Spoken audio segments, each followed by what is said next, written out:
प्रेम से बोलिए शंकर भगवान की जय, गौरा माता की जय, कार्तिक गणेश की जय।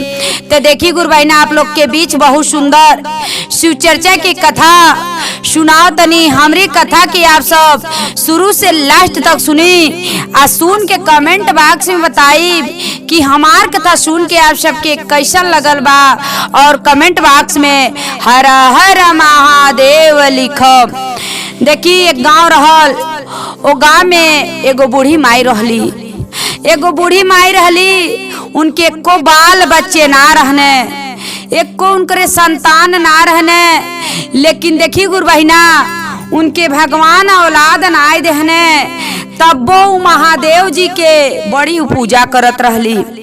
काहे से कि देखी उनके मन में ये रहल कि अगना जन्म में हम कुछ बिगड़ले रहनी, ते जन्म में हमके संतान ना मिलल। देखी संतान ना मिलल बा तो ई जन्म में काहे बिगाड़ी, अगला जन्म हमार जोनाई पी ऊ हमार समय नीक रही। देखी ऊ बूढ़ी माई के स्वामी जी मर गए रहनी, आ जब स्वामी जी मर गए रहनी तो देखी बूढ़ी माई का कैले रहली गुरु बहिना, एगो गाय रख के आ जैसे अपने स्वामी जी के सेवा करत रहनी वैसे वो गाय के सेवा करत रहली। जैसे स्वामी जी के अपने टाइम से भोजन जैसे देत रहली वैसे अब वो गाय के सेवा करत रहली। देखी गुरु बहिना अगर वो घास काट के कहीं से लेके आवे तो जैसे साग पात धोल जला वैसे वो घास भी कई पानी धोए, तब जाके वो गाय के नादे में डाले। आ देखी गाय के कबो जूठ कुठ ना डाले, केहू के घर के अनाज ना डाले, कि गाय के इतना उस सेवा करत रहली। देखी का भइल कि कुछ समय बीतल, तू गाय जब बच्चा देहली गर्भवती भइली, आ गाय जब बच्चा देहली त का कैली, अभी जौन दूध ज्यादा होत रहल त अपन बेचत रहली और वही से अपन बेच के अपन खर्चा चलावत रहली, और का करत रहली दूध ले जाके महादेव जी के ऊपर चढ़ावत रहली। देखी महादेव जी से हमेशा अपन कहत रही है कि कर्म बिगड़ले रहनी, ई कर्म हमार बिगड़ल। देखी लेकिन महादेव जी के भगवान के भक्ति कैल गुरु बहिना उ ना छोड़ले रहली। ऐसे कुछ समय बीतल, ऐसन भइल कि ऐसन वो गांव में सूखा पड़े लगल, अगल बगल बहुत दूर दूर इतना सूखा पड़े लगल कि गाय के लिए कहीं चारा नहीं मिले। देखी गाय के लिए चारा नहीं कहीं मिले, अब बूढ़ी माई के तो सब केहू देखी गुरु बहिना अपने घर में सब केहू के कंचिते लोग के घर में ना, लेकिन सब केहू अपन अनाज धैले रहला। देखी गुरु बहिना बूढ़ी माई जब अकेले रहली ते इतना सा ऋण लेत रहली, तुनके खाए हो जात रहल, तुनके खाए के रहल, लेकिन उनके गाय के खाए के जब वो नगर में इतना सूखा पड़े लगल कि गाय के कहीं चारा नहीं मिले, कहीं चारा नहीं मिले खाए के।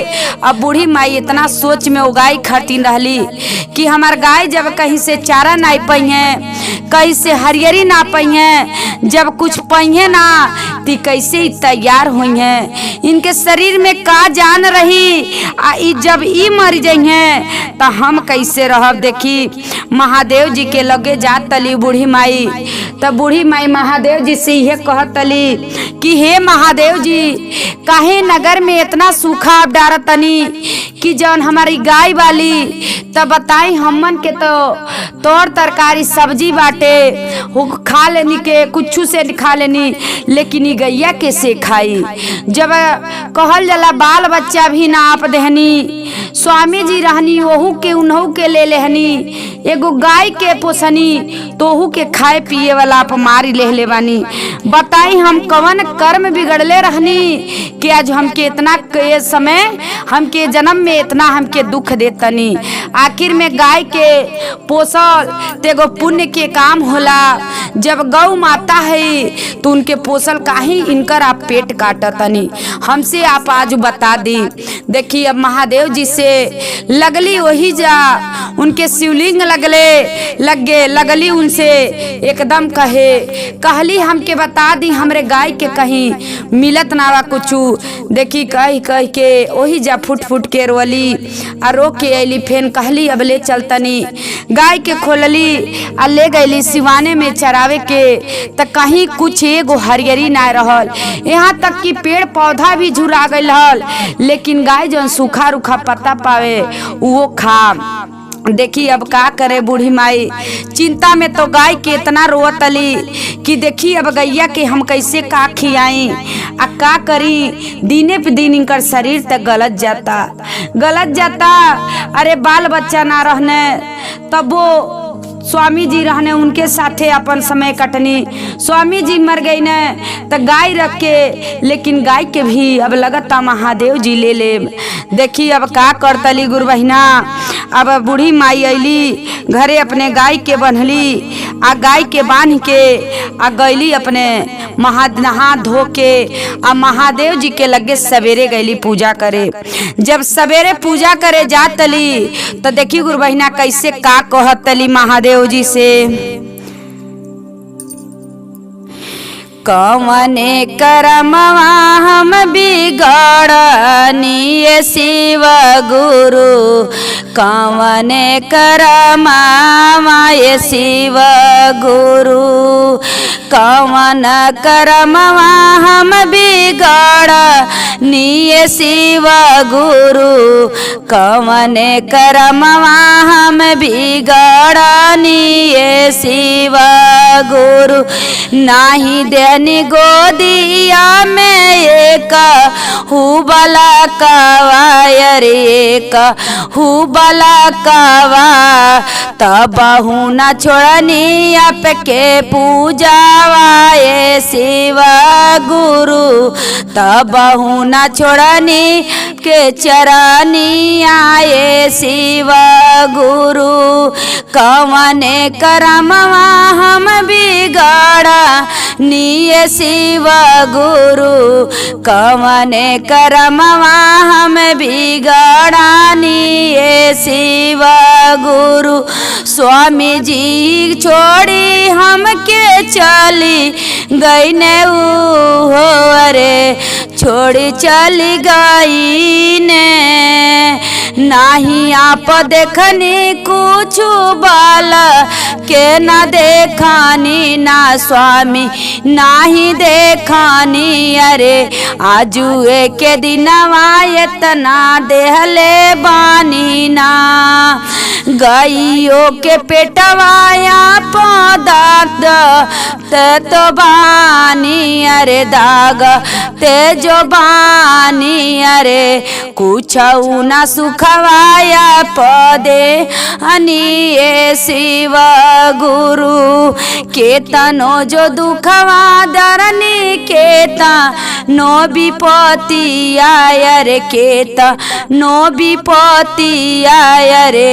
नाही छोड़नी आपे के जो पूजावाए शिव गुरु। गौआ नगरिया इतना डर ले जो बानी, अरे डर ले जो बानी। अरे इतना तबहिया काहे बाने ये शिव गुरु, इतना तबहिया काहे बाने ये शिव गुरु।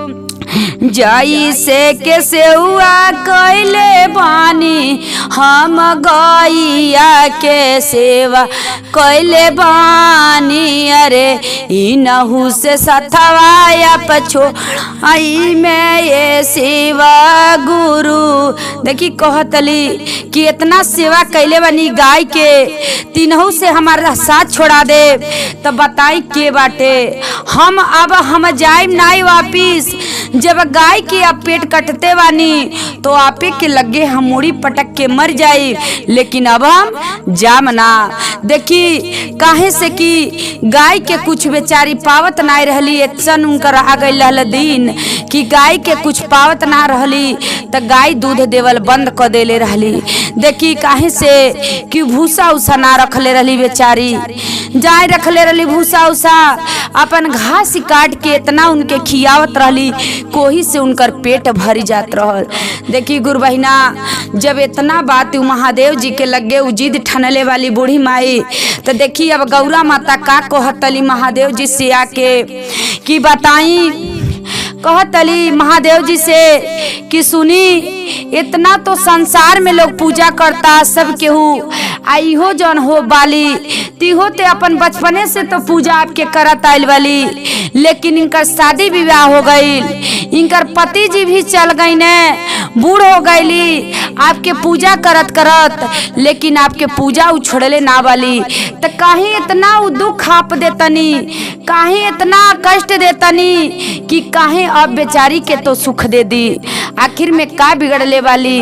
तो कहत न कि तू ना जानबू कि देखा धरती पे देखा तो बहुत लोग दुखियारी बा, देखत लाइन से दुखियारी बा, न देखत कहीं ना बा। कहली ना, आप हमार बात मानी, महादेव जी से कहतली गौरव माता कि हमार बात मानी, किनके आप आज इनकरे गाय के चारा ले आ दी। देखिए अब का कहनी महादेव जी, जब गौरा माता हठ ठनले वाली महादेव जी से वो बूढ़ी माई खरती लड़ल वाली कि लड़ल वाली, तब महादेव जी का कहले बानी, अपन जटा खोलले बानी। आज जब अपन जटा खोलनी तब देखियो नगर में इतना बारिश होखे लगल, इतना बारिश होखे लगल। अब महादेव जी के लगे अब बूढ़ी माई कितना प्रसन्न हो गई बानी कि चला अब तो इतना बारिश भइल बा, अब हमरे गाय के चारा खाए के मिली। देखी अब का भइल कि जंगल जंगल हरियाली होगा, रोड रोड पे घास हो गई, अब गाय के खियावे के लिए इतना चारा हो गई कि बूढ़ी माई अब वो गाय के साथे फिर खुशी से रहे लगली। लेकिन देखी इतना उनके दुख मिलल तो नाय महादेव जी से बाल बच्चा ना देने, तब वो कहली अगला कर्म बिगड़ले रहनी, स्वामी जी मर गई ने तब वो उनके रही रह। लेकिन जब देखी एक जानवर के गाय देखी अनबोलता चीज है गुरु बहिना, जब उनके दुख मिलल पेट के लिए तब महादेव जी से लड़ाई लड़ल वाली।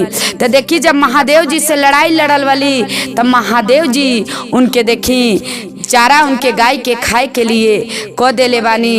तो देखी गुरु बहिना कर्म कैले वाली ये समय तो अगला जन्म में उनके देखी एगो राजा महाराजा के घरे उ जन्म ले वाली एगो लड़की के, जब राजा जब मर गईली तो राजा महाराजा के घरे जन्म ले वाली।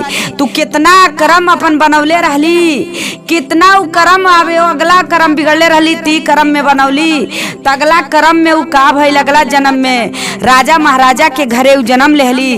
तो देखी गुरु बहिना, आप सभी ना सोचब कि हमारी जन्म बिगड़ल बाटे तो हम काहे पूजा पाठ कईल जाला ना। देखी जब बूढ़ी माई इतना कैली पूजा, तो जब राजा के घरे फेन मर गईली तो दूसरा जन्म पौली, तो देखी राजा के घरे जन्म पौले वाली। हर हर महादेव।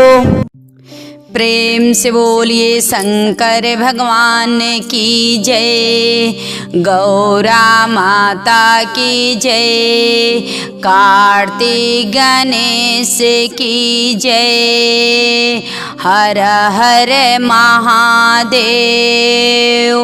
तो देखिए गुरु बहन, आप लोग के बीच बहुत सुंदर शिव चर्चा की कथा सुनावत तनी। हमरी कथा की आप सब शुरू से लास्ट तक सुनम आ सुन के कमेंट बॉक्स में बताई कि हमार कथा सुन के आप सबके कैसन लगल बाटे, और कमेंट बॉक्स में हर हर महादेव लिखम। तो देखी एक गांव में गुरबहिना वाली उनकी इक्को औलाद नाई बने, उनकी इक्को औलाद नाई बने, लेकिन उनके मन में ई ना रहल कि हम की इतना भगवान की भक्ति करतनी तो हम की इक्को औलाद ना बने, तो भगवान के पूजा पाठ कैले से का फायदा बा। लेकिन वो अपने मन में विचार कर ले रहली कि कुछ हो जाई, लेकिन हम भगवान के भोलेनाथ के हम पूजा कई ना छोड़ब। वो प्रतिदिन के उनकर ये काम रहल कि रोज सवेरे उठे, नहा धोवे, काम सब कुछ कर के नहा के धो के आ भगवान महादेव जी के मंदिर में जात रहली पूजा करे। प्रतिदिन के उहे काम रहल।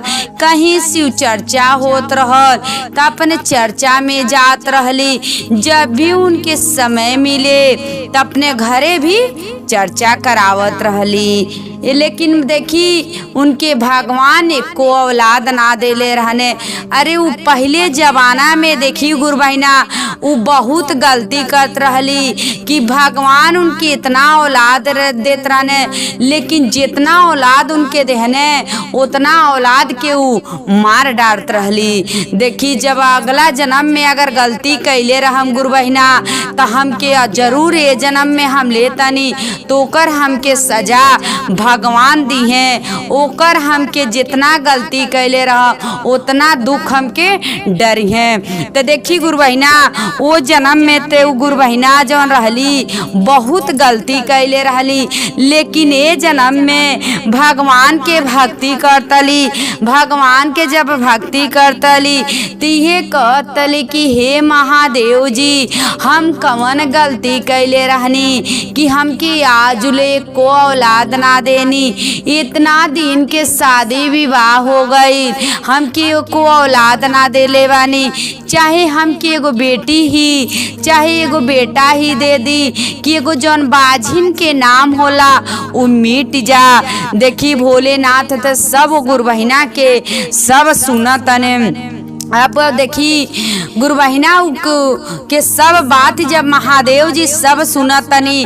अब गौरा माता महादेव जी से का कहतली कि का ये महादेव जी से अपने कहतली ये स्वामी आप ऐसा करती कि बताई वो आपके शिष्या है, इतना आपके पूजा करतली, प्रतिदिन स्नान करके अब प्रतिदिन आपके पूजा करतली, आपके मंदिर में जातली, जवन भी आपके होला तवन सब चढ़ावत तली, आपसे अपने गोद की औलाद मांगत तली तो आप ना देतनी। देखी महादेव जी कहनी कि तू ना जानबू कि जवन अगला जन्म में इनके जितना बाल बच्चा मिलत रहने उतना के सब देत रहनी, मार डालत रहली।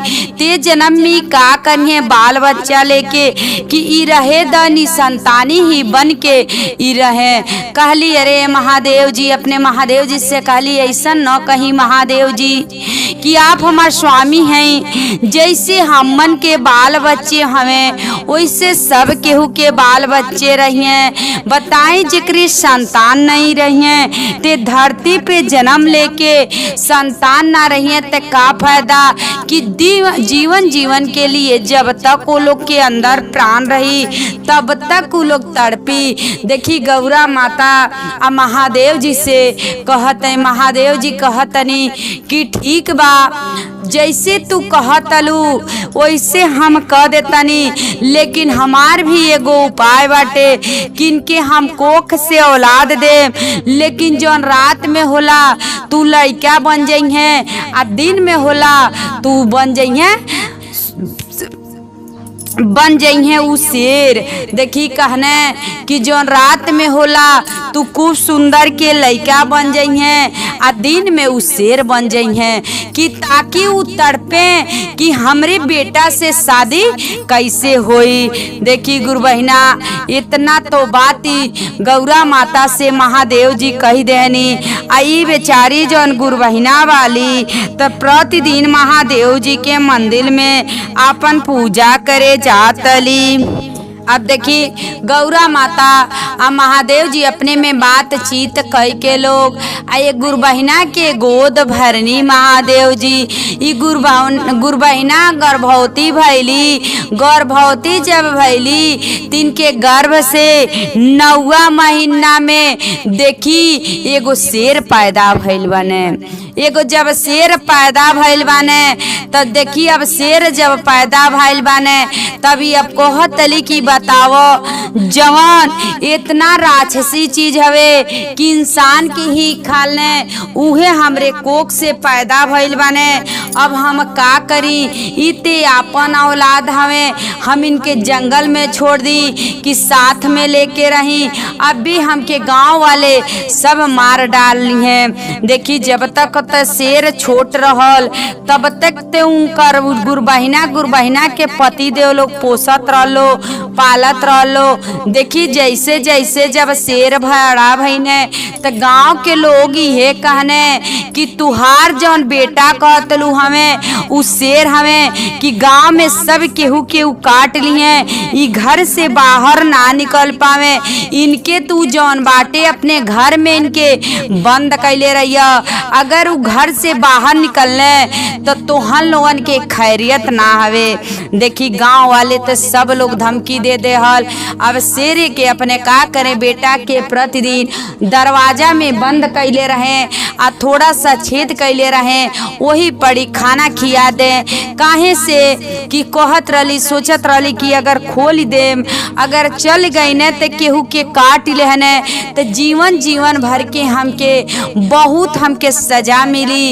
यही से देखी गुरबहिना वो इतना गलती काम ना कैली कि कब्बो अपने बेटा के घर से बाहर ना निकलली। उस शेर के अपने ही साथ लेके घर में रहे, खिया में पिया में जो कुछ, लेकिन अपने कभी भी दरवाजा से बाहर अपने शेर बेटा के ना कैली।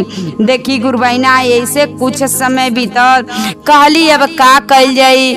अब बताई एगो भगवान हमके महादेव जी हमरे कोख से औलाद भी देहने तो हमके शेर के पैदाइश भइल। तो बताई जब शेर के पैदाइश भइल बाटे अब हमन के कैसे का होई कि शेर से केहू शादी करेला केहू ना करेला शेर से शादी। देखी लेकिन उ शेर ना रहने, उ रात में तो एक इंसान बन जात रहने आ दिन में रहने तो शेर बन जात रहने। देखी लेकिन महतारी के नजर में उ 24 घंटा शेर ही रहत रहने। महतारी के नजर में 24 घंटा उ शेर रहत रहने। लेकिन देखी भगवान उनके ये कहले रहने कि दिन में तू शेर बनवा, रात में तू इंसान बनवा। देखी ऐसे प्रतिदिन के उनकर काम रहल। जैसे जैसे शेर के उनके बेटा के उम्र भई तो एक दिन जाओने घर में बंद रहने तो थोड़ा रात हो गई रहल। वही पीछे के दरवाजा रहे, रास्ता रहल घर के रहे। देखी जात रहने एगो गांव के लोग जात रहने तो वही में जौन उ शेर रहने तो वही में उनकर जौन देखी रात में उस शेर के जौन ऊपर के चमड़ी होला तो उनकर उतर जात रहल। इंसान के देखी वही जंगला रहे, एगो आदमी देखत रहने, सब देखत रहने। जब ऐसे देखत रहने कहने ई तो बहुत अच्छा, ई तो लड़का बाने आ ई तो दिन में शेर बन जाता ने आ रात में एक बहुत सुंदर आदमी बन जाता ने। देखी उनके बेटी रहली जौन देखने उनके बेटी रहली। जब बेटी रहली तो शेर बेटा इनकर जौन रहने गुरबहिना के इनके बहुत धन दौलत रहल। इस सब कुछ जब देख ले रहने तो अपने बेटी से जाके कहने ए बेटी हम तो के बहुत सुंदर वर खोजले बानी, तुहार शादी हम कह दे। लेकिन उ देखा उस शेर हमें उस दिन में शेर बने ने और रात में वो आदमी बन जाने। बेटी कहली ऐसा ने पापा से अपने कहली कि ऐसा ना हो सकेला, ऐसा तू काहे हमसे कहतला कि केहू शेर से शादी करेला। देखी बेटी जब ना मनली तो छुपके से ले आके वही जंगला के दरवाजे रहे देखौने। जब बेटी देखी गईली तो अपने बाप से कहली ठीक बा आप शादी कह दब आ कह देब शादी तो हम बहुत खुशी दिल से रहब। देखी वो लड़की के शादी जब वो लड़की के बाप आईने दरवाजे पे इस शेर के घरे आईने बेटा के गुरबहिना के जब घरे आईने तो कहने गुरबहिना से ऐसन बा जो राउर शेर बेटा वाने उनसे हम अपने बेटी के शादी करब। गुरबहिना कहली ऐसन न गलती आप करी, काहे ऐसन गलती जानबूझ के गलती काहे कर।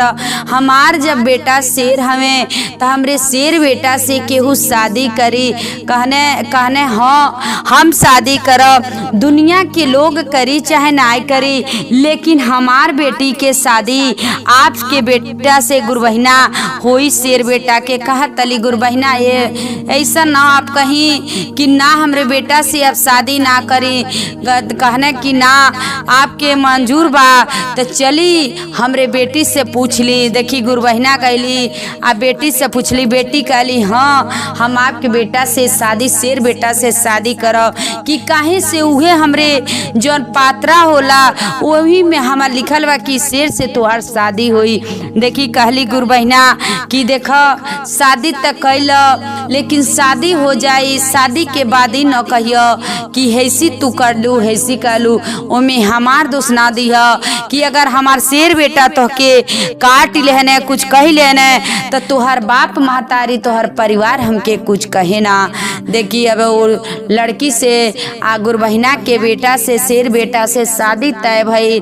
आ शादी तय हो गई शेर से, जब शादी हो गई आ जब शेर से शादी हो गई तो अली कर पतोई बन के उ लड़की इनके घरे अली आ शेर के साथे बहुत अच्छा से रहे लगली, उनके खाना खियावे लगली, उनके साथ सूते लगली, उठे लगली, सब होके लगा। देखी अब गुरबहिना कहत अली कि देखो इस शेर से शादी को कितना खुशी दिल से बाली, आखिर में इनके अंदर काहे इतना खुशी बा कि केहू शेर से शादी करेला।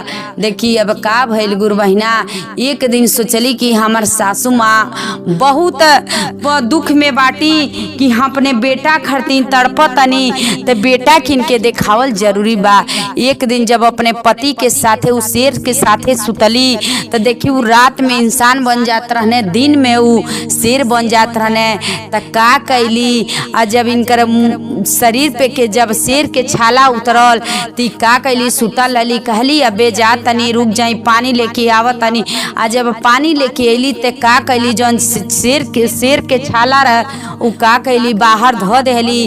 ओकरे से अपने सासू माँ के बुलौली, कहली आई देखली सासू माँ से कहले रहली जौन जौन तौन सासू माँ ले जाके वो छाला के जरा देनी। आ जब जरा देली तावत अली तो घर में देखत अली हमार बेटा तेगो राजकुमार बाटे। पतोही कहली जब वो लड़की कहली कि देखी आपके बेटा से शादी हम वैसे ना कहनी कि हमके भगवान के हमो महादेव जी के पूजा करत रहनी तो महादेव जी हमके दिखौनी कि तुहार शेर से शादी होई। आ जब तुहार शेर से शादी होई तू दिन में शेर बन जाइए और रात में वो एक राजकुमार के लड़का बन जाइए। देखी वही जब गुरबहिना अपने बेटा के पौले वाली आ बेटा के जब पा गइल वाली तो गांव के लोग भी जान गइल बाटे। देखी पतोही तो कर पतोही भी जो रहली तब भगवान महादेव जी के पूजा करत रहली तो यही से उनके सब महादेव जी उनके सब दिखौने आ सब दिखा के इनके घरे तो धन दौलत देले रहने सब कुछ। लेकिन ई गुरबहिना बहुत बड़ी गलती कैले रहली कि अगले जन्म में जितना इनके संतान होखे ती अपने संतान के मार डाले। यही से इनके कोख से इतना दिन के लिए वो एक शेर के जन्म देले रहने, एक जानवर के जन्म देले रहने कि गांव गड़ा के ही सजा में गांव गड़ा के दबाव में रहे। यही से इतना दिन के इनके कष्ट लिखल। तो ऐसन गुरबहिना ना कल जला कि आपकी औलाद अगर भगवान भोलेनाथ देतने तो जौन देतने तू आप ले ली, अपने ओर से कभी गलती ना करो।